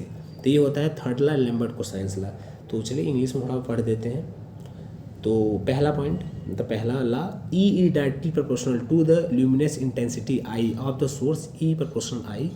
Inverse square law the illumination of a surface is inversely proportional to the square of the distance of the surface from the source E inverse proportional 1/r²। और Lambert cosines law angle made by normal to the illumination surface with the direction of the incident flux. तो अगर सबको हम include कर दें तो आपका formula निकल के आएगा E = I/r² cos φ, ये है मेन फार्मूला। ठीक, आगे देखिए कुछ यहाँ पे लाइटिंग स्कीम्स हैं। तो लाइटिंग स्कीम्स पढ़े होंगे आप लोग डिप्लोमा में, कितने प्रकार का होता है, direct lighting scheme, indirect lighting scheme, बाकी और आगे भी है तो इसको हमने यहाँ पे लिए हैं। ठीक है, तो आप सभी का यूटिलाइजेशंस भी हो गया। अब हम आ चुके हैं मशीन फर्स्ट पर। अब मशीन फर्स्ट बताने के बाद आप सभी को मशीन सेकंड भी बता देंगे, उसके बाद वीडियो को एंड कर देंगे। हो सकता है आप सभी को 20-20 मिनट और लगे। ठीक है, तो चलिए स्टार्ट करते हैं डीसी मशीन्स, मशीन फर्स्ट। तो डीसी मशीन का क्लासिफिकेशन है। डीसी मशीन जो होता है वो 2 प्रकार का होता है डीसी जनरेटर और DC motor. DC generator on the basis of field excitation 2 प्रकार का होता है, एक होता है सेल्फ एक्साइटेड और दूसरा होता है सेपरेटली एक्साइटेड। और सेल्फ एक्साइटेड की हम बात करें तो on the basis of field connection of the self excitation, ये 3 प्रकार का होता है इसके according. Shunt generator, series generator, compound generator. और जो आप सभी का कंपाउंड जनरेटर होता है 2 प्रकार का होता है, मतलब on the basis of current, on the basis of connections. तो अगर on the basis of connection के हिसाब से दो प्रकार का होता है, short shunt compound generator, long shunt compound generator.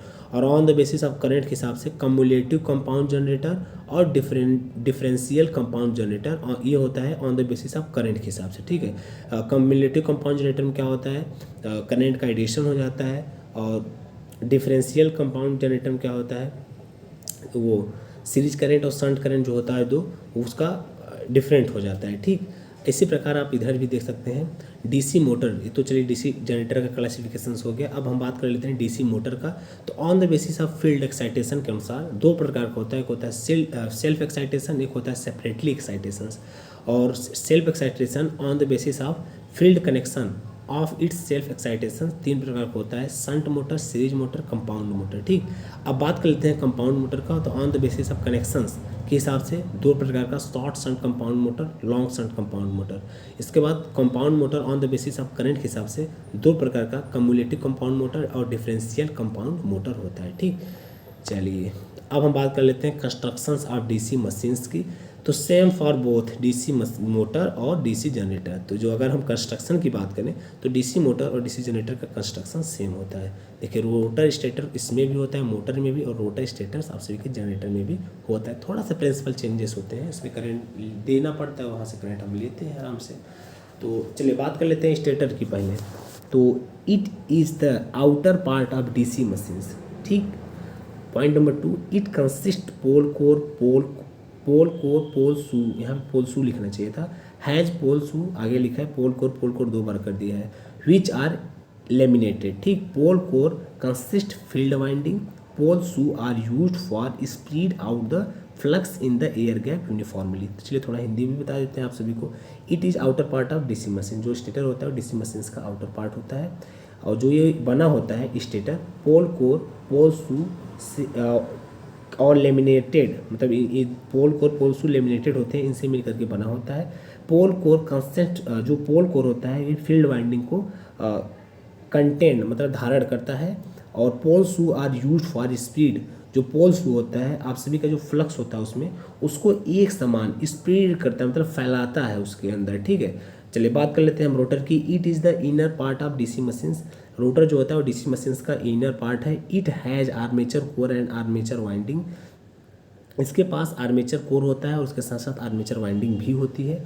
और armature core made of laminated silicon steel, देखिए ये क्वेश्चन बहुत ही इंपॉर्टेंट है। Armature core made of laminated silicon steel, armature core जो होता है वो लेमिनेटेड सिलिकॉन स्टील का बना होता है। आगे देखिए armature winding done in armature core slot, जो आर्मेचर वाइंडिंग होती है वो आर्मेचर कोर स्लॉट के अंदर बनाई जाती है। आर्मेचर इज की टू द शाफ्ट, ठीक। आर्मेचर शाफ्ट का कुंजी एक प्रकार से होता है, ठीक। रिमेंबर पॉइंट, तो रिमेंबर पॉइंट है तो इसको थोड़ा और ध्यान से देखिएगा। तो देखिए yoke of large DC machine is made of cast steel and for small DC machine cast iron. जो आप सभी का योक होता है डीसी मशीन का, अगर लार्ज मशीन है तो कास्ट स्टील का होगा, लेकिन अगर स्मॉल डीसी मशीन है तो उसका जो योक होता है वो कास्ट आयरन का होता है, ठीक। चलिए सेकेंड पार्ट कम्यूटेटर की बात कर लेते हैं। तो कम्यूटेटर होता है क्या है, it is a rotating part of DC machines, यह डीसी मशीन्स का एक रोटेटिंग पार्ट होता है। It lies at rotor shaft, ये रोटर शाफ्ट के ऊपर लाइज करता है, ठीक है। आगे it maintain electrical connection between rotating rotor and stationary brushes. Commutator का कार्य क्या होता है, यह रोटेटिंग रोटर और स्टेशनरी ब्रूसेस के बीच में संपर्क का कार्य करता है, ठीक है। आगे देखिए it is made of hard drawn copper and mica insulation provided to insulate the commutator segment. Commutator segment में इंसुलेशन के लिए hard drawn copper mica insulation provide हम करते हैं। आगे देखिए due to lamination of commutator DC generator are not usually designed beyond 650 volt. 650 volt के ऊपर डीसी जनरेटर को यूज करने के लिए हम कम्यूटेटर का लेमिनेशन करते हैं, ठीक है। नहीं, इसका मतलब ये था कि 650 वोल्ट से ऊपर के डीसी जनरेटर को यूज करने के लिए हम लेमिनेशन कम्यूटेशन का लेमिनेशन करते हैं, ठीक है।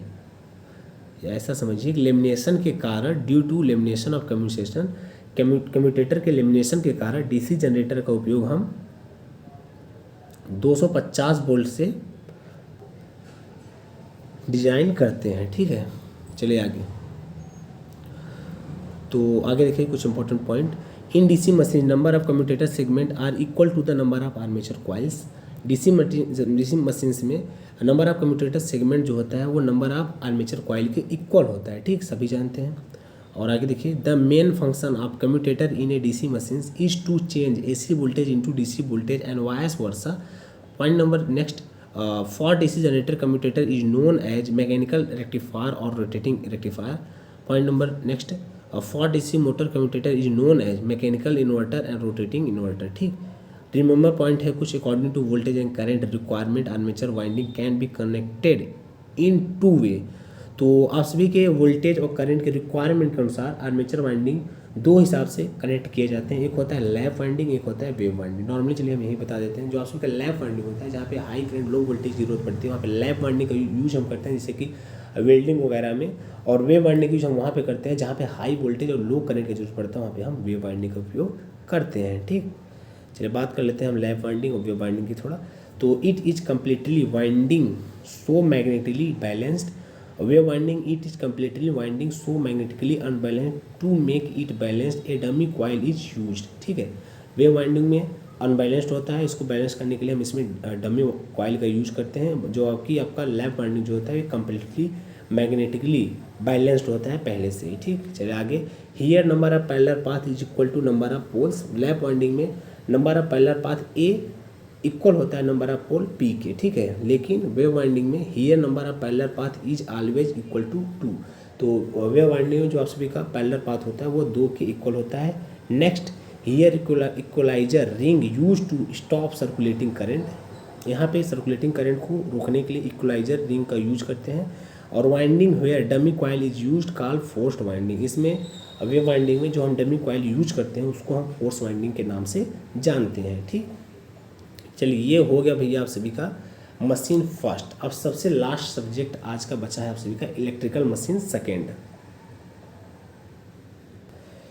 तो चलिए इलेक्ट्रिकल मशीन सेकेंड आ चुका है सबके सामने। अब स्टार्ट करते हैं आप सभी का ट्रांसफार्मर्स। यहाँ पे ट्रांसफार्मर के हम बहुत सारे इंपॉर्टेंट चीज़ों को कवर करेंगे। तो चलिए स्टार्ट करते हैं ट्रांसफार्मर। तो ट्रांसफार्मर होता है क्या normally, a transformer is a static device which transfer power from one side to another side without changing the frequency with the help of Faraday's law of electromagnetic inductions।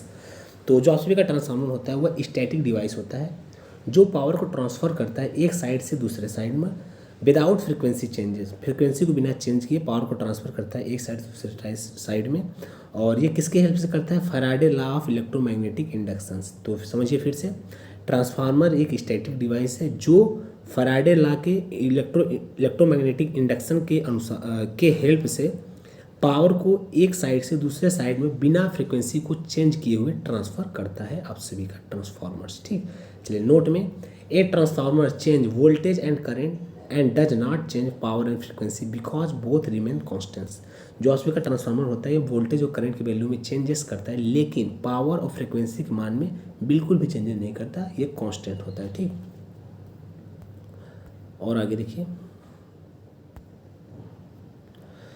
there is no rotating part in transformers, hence friction and windage losses are zero. That is where efficiency of transformer is maximum among all the machines।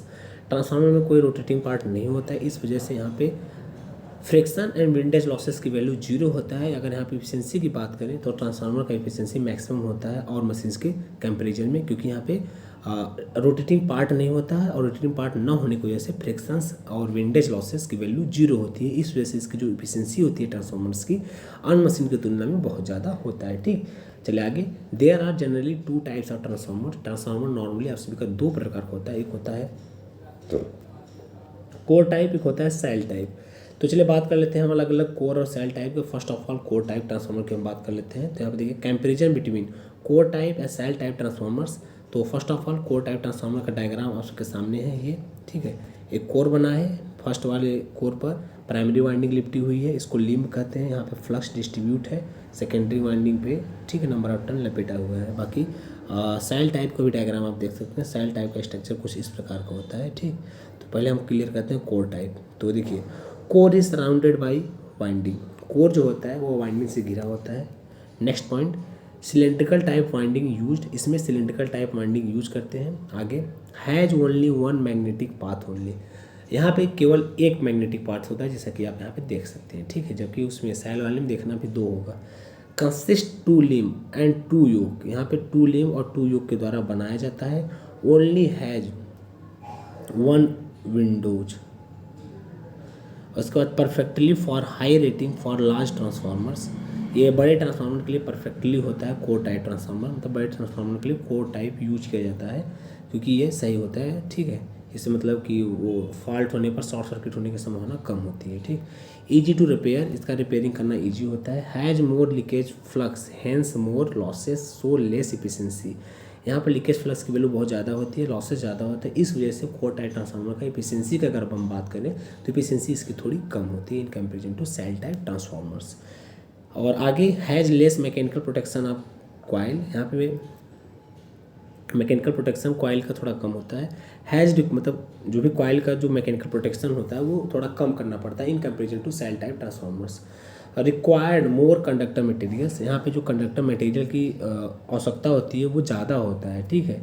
और called series magnetic circuit, इसको आप series magnetic circuit भी बुला सकते हैं core type transformers को, ठीक।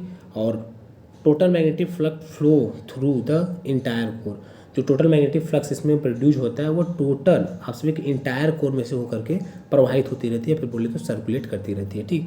Its outer winding has H B high voltage, इसके आउटर साइड में एच बी वाइंडिंग आप कह सकते हैं। Use strip L L U I. अब आप देख लीजिए सेल टाइप ट्रांसफार्मर्स, ठीक। तो सेल टाइप ट्रांसफार्मर का डायग्राम आप सबके सामने है, यहाँ पे दो मैग्नेटिक फ्लक्स दिख रहा होगा आप सभी को। तो आगे देखिए, winding is surrounded by core, जो आप सभी का वाइंडिंग होता है इसमें देखिए क्या होता है कि कोर वाले में हम यहाँ पे वाइंडिंग कर रहे थे प्राइमरी और सेकेंडरी यहाँ पे, लेकिन इसमें ऐसा कुछ नहीं करते। इसमें देखिए ये जो बीच वाली लिम्ब है इसी पर वाइंडिंग करते हैं, इसी पर प्राइमरी इसी पर सेकेंडरी वाइंडिंग करके हम निकालते हैं, ठीक है। तो इसी वजह से देखिए बोल रहा है कि winding is surrounded by core, जब आप यहाँ पे वाइंडिंग कर देंगे तो देखिए वाइंडिंग किससे चारों तरफ घिरी है, कोर है ना ये चारों तरफ, ठीक है, तो कोर से घिरी हुई है। तो winding is surrounded by core. और point number next point, sandwich type winding use, यहाँ पे सैंडविच टाइप वाइंडिंग यूज करते हैं क्योंकि यहाँ पे बीचों बीच वाइंडिंग को लगाना होता है, तो सैंडविच टाइप वाइंडिंग हम यूज करते हैं। I live two magnetic flux path, यहाँ पे टू मैग्नेटिक फ्लक्स होता पाथ होता है, यहाँ पे हैव लिखना चाहिए था। Contain their limb and two yoke, यहाँ पे दो लिम और दो योक होता है। Core has two windows, core के पास दो विंडोज होता है। देखिए विंडोज का मतलब कुछ ऐसा, देखिए विंडो ही लग रहा है ना, ये जो चारों ये ऐसे बना है, एक प्रकार का विंडो है ये ना। तो यहाँ पे एक विंडो है लेकिन यहाँ पे देखिए दो विंडो है, देखिए ये थोड़ा पतला है लेकिन दो विंडो है, ठीक है। तो विंडो का मतलब समझ चुके होंगे। देखिए यहाँ पे लास्ट में शायद बोला था विंडो, ध्यान नहीं दे रहे। चलिए देखिए यहाँ पे sandwich type winding use, I have two magnetic flux path, इसके पास दो मैग्नेटिक फ्लक्स पाथ होता है। और content three limb and two yoke, तो यहाँ पे थ्री लिम्ब तीन ठो पैर होता है और दो ठो योक होता है, जैसा कि आप देख सकते हैं डायग्राम में। Preferred for low rating of small transformers, इसका यूज हम लो रेटिंग और स्मॉल ट्रांसफार्मर के रेटिंग मतलब के लिए हम करते हैं, ठीक है। डिफ़िकल्ट टू रिपेयर, इसको रिपेयर करने में थोड़ा डिफिकल्ट होता है क्योंकि सैंडविच वाइंडिंग है और बीचों बीच स्थापित किया जाता है, तो भाई प्रॉब्लम्स तो होगी, ठीक है। और has less leakage flux hence less losses so more efficiency, यहाँ पे लेस लीकेज फ्लक्स होने के कारण लॉसेस कम होता है, इस वजह से इसकी इफिशिएंसी ज़्यादा होती है in comparison to core type transformers. Has better mechanical protection to coil, यहाँ पे जो कॉइल्स का प्रोटेक्शन होता है वो बेटर होता है।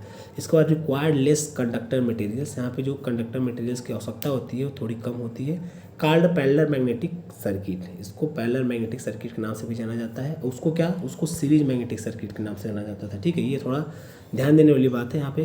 कॉल्ड पैरेलल मैग्नेटिक सर्किट, इसको पैरेलल मैग्नेटिक सर्किट के नाम से भी जाना जाता है। आगे देखिए there are two magnetic path so the total flux flow through the central limb, यहाँ पे दो मैग्नेटिक पाथ होता है, इस वजह से जो टोटल फ्लक्स होता है वो सेंट्रल वाले लिम्ब से टोटल फ्लक्स प्रवाहित होती है, ठीक है। बाकी जो साइड से वहाँ से आधी आधी फ्लक्स प्रोवाइड होती है 5/2 जैसा कि आप यहाँ पे देख सकते हैं। बीच वाले लिम्ब से टोटल फ्लक्स प्रवाहित होगी और साइड से 5/2 और 5/2 फ्लक्स प्रवाहित होती है, ठीक। आगे देखिए its outer wind has LV low voltage, इसका जो आउटर वाइंडिंग होता है वो लो वोल्टेज होता है, मतलब इनर जो नीचे होता है वो पहले हाई वोल्टेज हम लगाते हैं, इसके बाद फिर हम सैंडविच करके फिर इंसुलेशन करके लो वोल्टेज लगाते हैं। ठीक, यूज स्ट्रिप EIUT। तो चलिए ये हो गया सभी का कोर टाइप ट्रांसफार्मर और सेल टाइप ट्रांसफार्मर के बीच का डिफरेंट, और उसके ऊपर हम बताए थे ट्रांसफार्मर होता क्या है एक्चुअल में, इसका मतलब। और थोड़ा कंपेरिजन करेंगे, comparison between power transformers and distribution transformers. तो पावर ट्रांसफार्मर्स और डिस्ट्रीब्यूशन ट्रांसफार्मर के बीच में कंपेयर। तो पहला point, transformer more power, power transformer के पास पावर ज़्यादा होता है, और डिस्ट्रीब्यूशन ट्रांसफार्मर के पास ट्रांजिएंट लो पावर, क्षणिक समय के लिए हल्का पावर मतलब कम पावर होता है। ठीक है, वोल्टेज में भी सेटअप और स्टेप डाउन। आप ये पावर ट्रांसफार्मर वोल्टेज को बढ़ा भी सकता है और घटा भी सकता है, वोल्टेज ऑलवेज स्टेप डाउन। तो जो डिस्ट्रीब्यूटर ट्रांसफार्मर्स होते हैं वो वोल्टेज को हमेशा घटाते ही हैं। इंडोर लोकेटेड, इंडोर इनका लोकेशन इंडोर में होता है, और ये आउटडोर लोकेटेड। ठीक है, मतलब ऐसा समझिए कि ये जहाँ भी स्थापित होंगे इसके ऊपर पूरा लोहे का, फिर कोई बढ़िया घर में या फिर कोई लोहे का पूरा आवरण ऊपर से चढ़ा देंगे। और ये ऐसे ही गांव में आप देख सकते हैं डिस्ट्रीब्यूशन ट्रांसफार्मर मतलब खंभे पर नीचे कहीं भी मतलब ऐसे स्थापित कर देते हैं। इसका प्रोटेक्शन के लिए कोई भी हम लोग ऊपर से प्रोटेक्ट इसको नहीं करते हैं। ठीक है, वही जो स्टेटर है बस।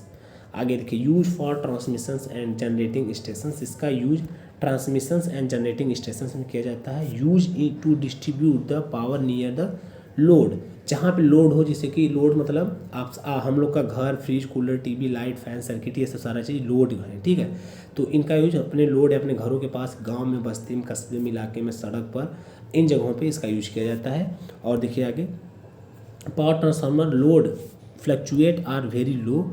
यहाँ पे लोड का चेंजेस बहुत ही कम होता है। और यहाँ पे देखिए, load fluctuate are very large comparison to power transformers.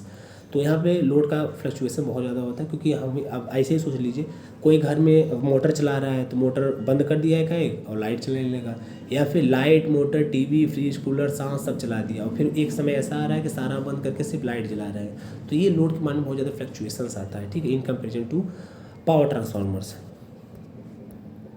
मतलब आपके डिस्ट्रीब्यूशन ट्रांसफार्मर में लोड फ्लक्चुएशन बहुत ज़्यादा वो फील करता है, और पावर ट्रांसफार्मर जो है लोड फ्लक्चुएशन उतना फील नहीं करता है in comparison to shell type transformers, नहीं डिस्ट्रीब्यूशन ट्रांसफार्मर्स। ठीक है, आगे देखिए, its capacity is in mega volt ampere. इसका जो कैपेसिटी होता है वो मेगा वोल्ट एम्पियर में मापा जाता है। Its capacity in kilo volt ampere.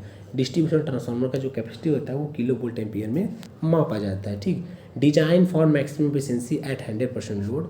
Power transformer ऐसा डिजाइन किया जाता है जब ये अपने 100% लोड पे चलेगा तो उस वक्त इसका मैक्सिमम एफिशिएंसी गिव करेगा, मतलब देगा।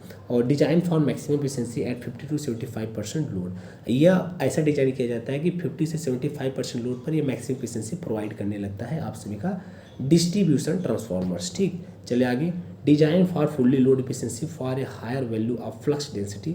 इसका यूज फुल लोड पर और हायर वैल्यू फ्लक्स डेंसिटी पर हाई एफिशिएंसी प्रोवाइड करने के लिए किया जाता है। ये वही चीज़ है ऊपर वाला। Design for about half load efficiency and for a low value of flux density. इसका यूज ये तब हाई फ्रिक्वेंसी प्रोवाइड करेगा जब ये अपने हाफ लोड पे चलेगा या फिर low value of flux density पे वर्क करेगा। ठीक, आगे देखिए, tap changer not uses. Power transformer में टैप चेंजर का यूज नहीं होता है, और डिस्ट्रीब्यूशन ट्रांसफार्मर में tap changer use only for distribution. Tap changer केवल डिस्ट्रीब्यूशन ट्रांसफार्मर में यूज किया जाता है, पावर ट्रांसफार्मर में टैप चेंजर का उपयोग नहीं किया जाता है। ठीक है, चलिए थोड़ा सा चीज़ और बचा है, उसको भी कवर कर लेते हैं जल्दी से। तो देखिए, ट्रांसफार्मर क्लासिफिकेशंस की बात करेंगे। तो अगर बेस्ड ऑन कंस्ट्रक्शंस पे अगर ट्रांसफार्मर क्लासिफिकेशन की हम बात करें तो 3 टाइप के होगा। एक होगा कोर टाइप, एक होगा सेल टाइप, एक होगा बैरी टाइप। ठीक, point number 2, based on rating of utility.